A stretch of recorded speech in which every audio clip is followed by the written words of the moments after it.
DC. On behalf of all DC fans, myself included, even after what Warner did to me, I just have this one simple request. Stop making everything so dark, okay? It's not cool anymore. It's actually, I don't think it was ever cool. Let me just rant to you about this super quick. Zack Snyder has a style. And I'll never rip on a director for having a style as long as it's not just an excuse to be lazy. Zack Snyder washes his films in a solution that drains them of color. At least he did, but now he just adds a filter that removes the color. Except for when something is supposed to be glowing bright, like Dr. Manhattan, like the Kryptonite. That's fine in a movie that's not Superman. For Watchmen, for Alan Moore's Watchmen, he was great. He was a perfect choice. Watchmen is a very dark story. Superman has had the potential to be dark. He's had the metric for maturity in the comics, but an introduction film to bring him into the forefront for a new generation should never, ever, ever end with him snapping someone's neck. I will never, ever forgive that. That is a betrayal to the Superman character. He would have found another way. I don't care. Don't at me. Anyway.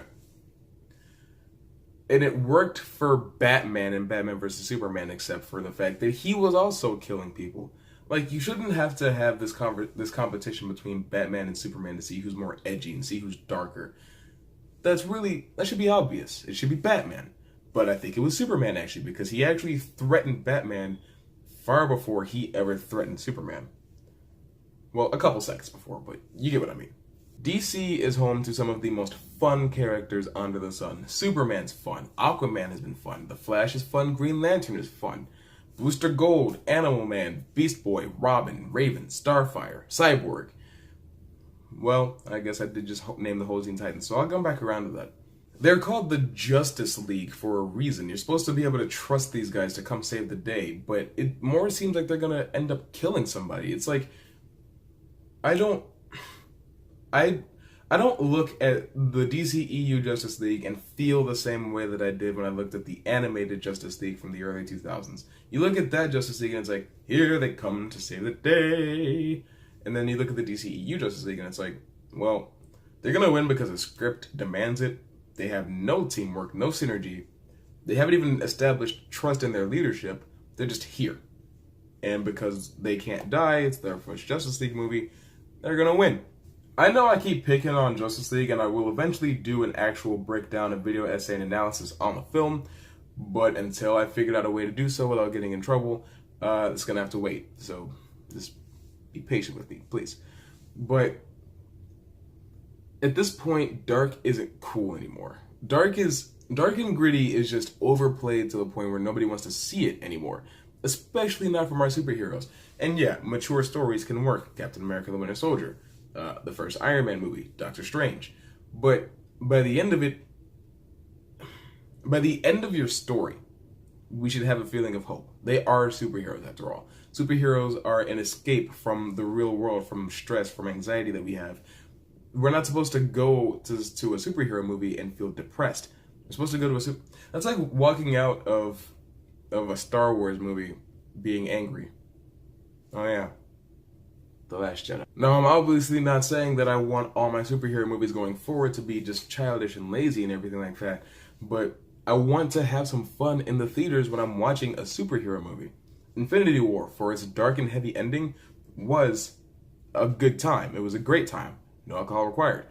But even with the ending being dark and dour and heavy, it earned it, you know? It had these happy endings over and over and over and over and over again. So this time they flipped the formula. They let the bad guy win for now. That was organic, that was free-flowing, that works.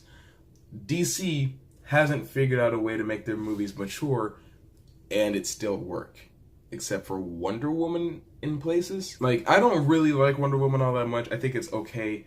It has a lot of problems, and it ends the same way that, you know, your average DC movie ends, with the CGI people slamming into each other. But it's still miles ahead of anything else in the DCEU, especially Suicide Squad. Oh, Suicide Squad. How did we let you happen? Anyway, the fact of the matter is, when it gets to be the Teen Titans are killing people and saying F Batman and stuff like that, they've lost their way. They've completely lost their way. Dark isn't fun anymore, alright? The people that they're aiming this stuff at work at Hot Topic or something like that. And it's not representative of the whole nerd culture. It's not interesting. And I get that they're doing it to try to expand their audience, but grown-ups, adults 25 and up, they don't care about things being super dark. There's dark everywhere. The world is dark. Superheroes are an escape mechanism. It's like, they don't get that. And until they get that, we're just not gonna like DC movies. I'm sorry. But that was pretty much it. Thank you for coming here and listening to my opinion. If you like what you've seen here and you want to see more, well, that's too bad, because I've only got like 80 more videos for you to watch. Oh, I'm so sorry.